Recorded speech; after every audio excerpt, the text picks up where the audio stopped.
आश्रम के पुण्यार्जक हैं अरह सागर गुरु भक्त परिवार। हमारा जीवन बहुत सरल भी है। हमारा जीवन पानी की तरह है कि हर बर्तन में समा जाता है,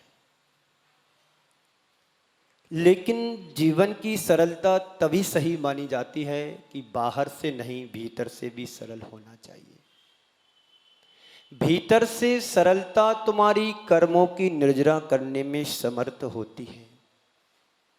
बाहर की सरलता मात्र बाहर से व्यक्ति को देखने में समझ में आ सकती है, पर संत कहते हैं कि हमारे भीतर की सरलता भी वैसी होना चाहिए जैसे बाहर सरलता दिख रहा है। लेकिन हम सबके साथ एक बहुत बड़ी विडंबना रहती है, यह हम अपने मन की दुर्बलता या कमजोरी समझें। बाहर तो हम बहुत सज्जनता से पेश आ जाते हैं, पर अंदर जो मन वचन काय की कुटिलता है, इससे हम बहुत पेश नहीं आ पाते हैं कि जो मन में हो सो वचन उचरियो, वचन से हो सो तन से करियो। ये हर वर्ष हम परीक्षण पर में पढ़ लेते हैं, पर वैसा करने में हम समर्थ नहीं हो पाते हैं। तो क्यों नहीं ये विचार अपने मन में करो, प्रश्न स्वयं से पूछो, कहाँ पर हमारी कमजोरी है, कहाँ पर हमारी कमी है कि हम पढ़ने के बावजूद भी उस पर हम अमल नहीं कर पा रहे। हमें जो जीवन पाया है बड़ी कठिनाइयों से पाया है। हमारा जीवन सपाट मैदान की तरह नहीं है। हमारा जीवन पर्वत नदी नालों की तरह टेढ़ा मेढ़ा है। जैसे एक पर्वत बहुत ऊंचा भी होता है, नीचा भी होता है, अप डाउन जैसा होता है, जैसे एक नदी सीधी नहीं बहती है, आड़ी टाड़ी बह करके फिर भी अपने गंतव्य को प्राप्त कर लेती है। पर संत कहते हैं हमारा जीवन भी उस नदी की तरह है। वह नदी तो अपने समुद्र में जाकर के अपनी यात्रा को पूरा कर लेती है, पर हमारा जीवन जो मनुष्य जीवन है, टेढ़े होने के बाद भी हम जहां की तहां हैं। छोटी छोटी बातों में हम उलझ जाते हैं, जरा जरा सी बातों को हम अपने जीवन में घर बना लेते हैं। पर संत कहते हैं बातें छोटी हैं या बड़ी, लेकिन जीवन में उतना ही स्थान दो जितना तुम्हें आवश्यक है। तो हम कर्मों से बच पाएंगे, कर्मों की निजरा कर पाएंगे। हम छोटी छोटी बातों को अपना आधार बना लेते हैं, जिससे हमें कर्म और बनते हैं, नया कर्म हमारे जीवन से जुड़ जाता है। पर निर्जरा करने का समय आया था हमारे पास, उसको भी हमने अपने हाथों से खो दिया। समता सर्वभूतेषु संयमे सुभावना आर्त रौद्र परित्याग से तद्धि सामायिकम मतम या व्रतम। समता सर्वभूतेषु संयमे सुभावना, समता ही हमारा सबसे बड़ा गुण धर्म है। और समता ही यदि हमारे जीवन से छिन्न हो गई, भिन्न हो गई, तो क्या बता हमारे जीवन में आदरोत परिणाम बचेंगे, जिससे कर्म बनेंगे, कर्म बन करके संसार का विस्तार होगा।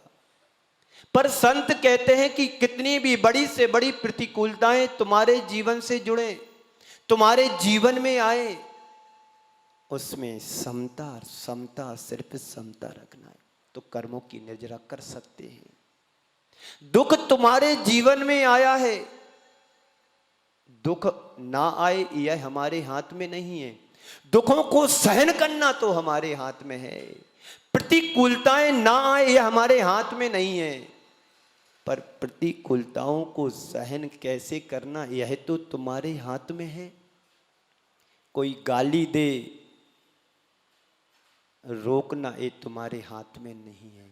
गाली को ना सुने यह तो हमारे हाथ में। तपस्या हो गई तुम्हारी, कर्मों की निर्जरा होगी, प्रतिकूलता आई है, उसको सहन समता भाव से सहन कर रहे हैं, तुम्हारी तपस्या हो गई और कर्मों की निर्जरा कर दी। एक सम्यक दृष्टि जीव कैसे निर्जरा करता है, आचार्य उमा स्वामी जी महाराज तत्वार सूत्र में कह रहे हैं। सम्यक दृष्टि श्रावक, सम्यक दृष्टि श्रावक वृत्तानंत वियोजक दर्शन मोह छपकोप शांत, छपकोप कोप सम कोप शांत मोह छपक छीण मोह जना क्रमशो असंख्य निर्जुणा असंख्य गुण निर्जराहा। यहां पर आचार्य महाराज कह रहे हैं कोई मिथ्या दृष्टि जीव है पर भद्र परिणामी है और एक सम्यक दृष्टि जीव है श्रावक। तो श्रावक से मिथ्या दृष्टि भव्य परिणाम भद्र परिणामी असंख्यात गुणी निर्जरा कर रहा है। ये किसने कहा है? आचार्य उमा स्वामी महाराज ने तत्वार सूत्र में कहा है। निर्जरा करने के कारण हमें मिलते हैं पर उन कारणों को हम अपनाते नहीं हैं, इसलिए उल्टा कर्म का बंद कर लेते हैं। किसी ने गुस्सा की, किसी ने गालियां दी, तुमने सहन नहीं किया, उल्टा जवाब दे दिया, उल्टी गाली दे दी, तो अब तुम्हारा कर्म जो निर्जरा होना था अब वो निर्जरा ना होकर के नवीन कर्म को बांध लिया, वो कर्म की निर्जरा से वंचित रह गए। अवसर आया था लेकिन अवसर हमने अपने हाथों से क्या कर दिया? खो दिया। जितनी भी प्रतिकूलताएं हमारे जीवन से जुड़ती हैं ये समझो कि हमें निर्जरा करने के लिए साधन बन करके आए। एक बार ऐसा हुआ, पूज्य गुरुदेव का विहार चल रहा था। ये संस्मरण है, बड़े काम के होते हैं। तो पूज्य गुरुदेव का विहार चल रहा था। ये संस्मरण मैंने पूज्य मुनिश्री क्षमा सागर जी के प्रवचन से सुना है। ये बात बहुत पुरानी है, जब क्षमा सागर जी महाराज स्वयं संघ में थे। समझ लो 80, 85, 84, 83 के समय की, जब आचार्य श्री शिखर जी वगैरह की यात्रा में थे, तब 84, 85 तक वो साहिब संघ में रहे। तब की बात है, ठंडी का समय था, बिहार हो रहा था। बताने वालों ने सही रास्ता नहीं बताया, समय पर अपने स्थान पर नहीं पहुंच पाए। हो जाता है ऐसा, कई बार हुआ, कल भी मैंने सुनाया था। एक दूसरा संदर्भ है, निर्जरा करने का एक साधन है, एक निमित्त बन करके आया है। पूज्य गुरुदेव की ये सहन शक्ति, उदारता, हमें उनसे प्रेरणा लेना चाहिए कि सहन शक्ति कैसे रखना चाहिए। समय पर स्थान पर नहीं पहुंच पाए तो एक खलियान में रुकना हुआ, खेत में रुकना हुआ। अब व्यवस्था वाले व्यवस्था नहीं बना पाए, देर रात में 10 बजे आए, चिटाई वगैरह भी कुछ नहीं लाए, और बस देखने आ गए कैसी क्या व्यवस्था है। ठंडी का समय था और ज्वार का खेत था। किसका खेत था? ज्वार का। तो खलियान में बहुत सारे सिट्टे पड़े हुए थे, ज्वार के डंठल पड़े हुए थे। तो 2-4 महाराजों ने सोचा कि चलो इनको जमीन पर बिछा दें तो कम से कम आराम से लेट तो जाएंगे। लेट तो गए, ठंडी बढ़ने लगी तो किसी ने सोचा कि चलो ये सिट्टे ऊपर से डाल दो, प्यार का काम करेंगे। डालने वालों ने डाल दिया। अब करवट भी ना बदल पा रहे, नीचे से भी ठंडी लग रही है, ऊपर से भी ठंडी लग रही। अब करें तो करें क्या? जैसे तैसे राज गुजरी, सामयिक भी करने के लिए नहीं उठा। जब कोई सिट्टी अलग करे तो सामयिक करें। लेटे लेटे सभी महाराजों ने सामयिक कर ली। सुबह हुआ, जब लोग आए, उन लोगों ने धीरे से उन सिट्टों को अलग किया, जिसको बुंदेलखंड में करीबी भी बोलते हैं। उन सारी घास को अलग किया। अब सब लोग सोच रहे हैं कि आचार्य श्री सबको डांटेंगे। क्या करेंगे? डांटेंगे कि क्या व्यवस्था है, एक कोई व्यवस्था होती है, इतने बड़े संत को लेकर के आए, कोई व्यवस्था नहीं बनाई, आदि आदि बात करेंगे। पर आचार्य श्री मुस्कुरा रहे हैं, मुश्किलों में भी मुस्कुरा रहे हैं। ये उनकी उदारता को तो देखो गुरुदेव की। हम लोग होते हैं तो 100 उलाहना देते हैं, 100 बातें करते हैं। क्या व्यवस्था है? चातुर्मास करा रहे हो। इतनी सी भी व्यवस्था नहीं है कि श्रावक आतन कोई पूछने वाला नहीं है, कोई खिलाने वाला नहीं, कोई पिलाने वाला नहीं है। कई तरह की बातें करेंगे, वो करते भी हैं लोग। पर गुरुदेव ने विषम परिस्थितियों में मुस्कुराते हुए कहा कि कितना अच्छा अवसर मिला कि कर्म की निर्जरा करने का। ये भाव, ये सोच हमारी होना चाहिए। प्रतिपल हम कर्मों की निर्जरा कर सकते हैं, बशर्ते हमारा ही सोच और हमारा भाव वैसा होना चाहिए। पर हम इससे विपरीत करते हैं, तो निर्जरा करने की जगह उसका बंद कर लेते हैं, लोगों को दोषी ठहराने लगते हैं। ये भी तो सोचो कि हमारा कर्म का उदय ऐसा आया होगा कि व्यवस्थित जगह नहीं मिली, होने के बाद भी जगह पर स्थान पर नहीं पहुंच पाए। तो सम्यक दृष्टि श्रावक वृत्तानंत वियोजक दर्शन मोह छप कोप सम कोप शांत मोह छपक क्षीण मोह जिन्हा क्रमशो असंख्य गुण निर्जरा। कह रहे हैं, कहते हैं कि मिथ्या दृष्टि सम्यक दर्शन की यदि सम्मुख होता है तो ऐसा भद्र मिथ्या दृष्टि करण लब्धि में ढला हुआ उसकी जो जितनी कर्मों की निजरा है उससे असंख्यात गुणी कर्मों की निजरा एक सम्यक दृष्टि अंतर मुहूर्त में कर लेता है। जितनी निर्जरा मिथ्या दृष्टि भद्र परिणामी करण कर रहा है, करण लब्धियों में ढला हुआ है, जितनी निर्जरा कर रहा है उससे अधिक असंख्यात गुणी निर्जरा एक सम्यक दृष्टि जो सम्यक दर्शन में प्राप्ति में लगा हुआ है और अंतर मुहूर्त काल में असंख्यात गुणी निर्जरा कर रहा है, कर लेता है। तब उस मिथ्या दृष्टि की अपेक्षा सम्यक दृष्टि की निर्जरा अंतर मुहूर्त में असंख्यात गुणी हुई। असंख्यात गुणी निर्जरा का अर्थ क्या हुआ? कहते हैं असंख्यात असंख्यात गुणित क्रम में बढ़ती हुई निर्जरा। जैसे 10 में 10 का गुणा करोगे जो संख्या आएगी उससे अगले समय में 100 में 100 का गुणा करोगे उससे असंख्यात गुणी अगले समय में ऐसी क्रमबद्ध पर्याय से बढ़ती हुई निर्जरा होती है। भाव की विशुद्धि अंदर से होना चाहिए, जो बाहर से दिख रहा है वैसा नहीं। हमारे अंदर परिणामों में विशुद्धि होगी तब निर्जरा होगी, अन्यथा नहीं होगी। तो सम्यक दृष्टि श्रावक की निर्जरा असंख्यात गुणी हुई। श्रावक कौन सा लेना है? जो बैठे ऐसे श्रावक नहीं चाहिए हमें। कौन से श्रावक चाहिए?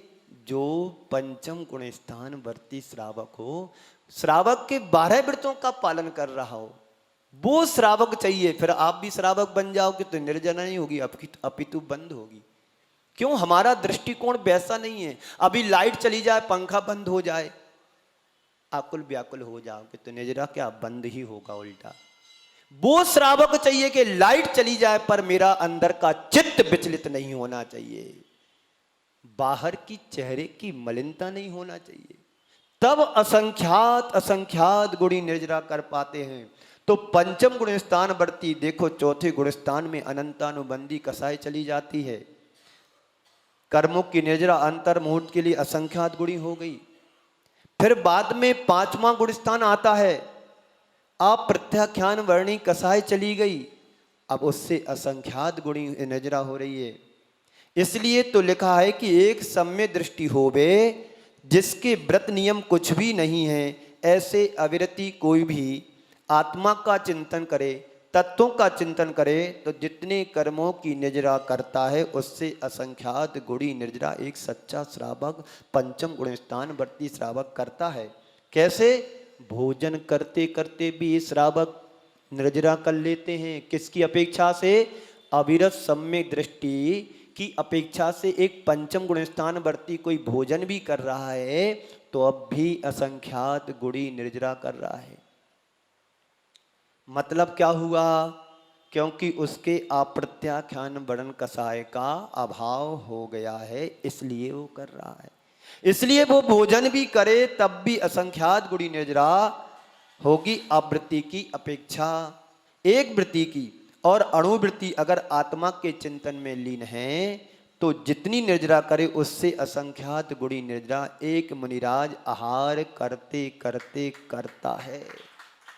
और आप लोग आहार देने के लिए तत्पर रहना चाहिए कि एक मुनिराज को जो लीन सामायिक में पंचम गुण स्थानवर्ती अणुवृत्ति बैठा है, जितनी निर्जरा वो एक समय में कर रहा है उतनी उससे अधिक असंख्यात गुणी एक मुनिराज आहार लेते लेते समय निर्जरा कर। कैसे बनेगी?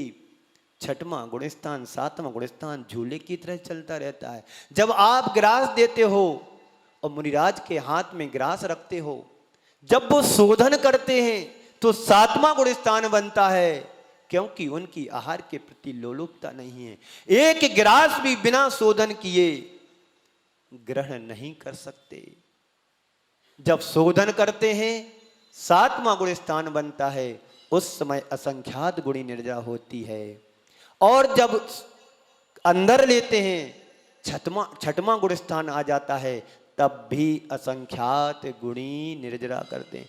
क्योंकि आगम की व्यवस्था के अनुसार एक कण भी हमारे अंदर अशुद्ध नहीं जा सकता है, कहीं ना कहीं अंतराय बन करके आ जाएगा।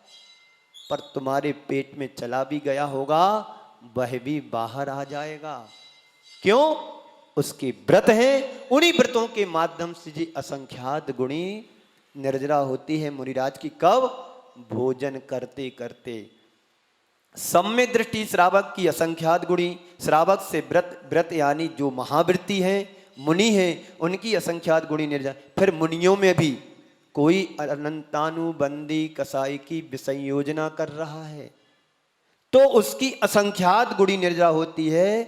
दर्शन मोह की छपड़ा करने वाले उस श्रावक या मुनिराज की अपेक्षा से उपशमना तो चौथे गुण स्थान में हो जाती है, अवृत्ति को भी होती है, यानी कर्मों को दबा देना, उपशम कर देना। लेकिन छपक वही बनता है, छपड़ा वही कर सकता है जो मुनिराज हैं और श्रेणी में चल रहे हैं। तो लेकिन उपशमना तो मोहिनी कर्म की होगी, वहां जाकर के सातवें गुण स्थान के बाद उसमें और असंख्यात गुणी निर्जरा होती है। और यदि उपशांत मोह जाए तो 11वें गुण स्थान में पहुंच गए तो असंख्यात गुणी निर्जरा हुई। और अगर यदि कोई छपक होवे तो जितनी उपशमना वाले की असंख्यात गुणी निर्जरा होती है, उससे असंख्यात गुणी अधिक निर्जरा छपना करने वाले यानी क्षय करने वाले मुनिराज की निर्जरा होती है।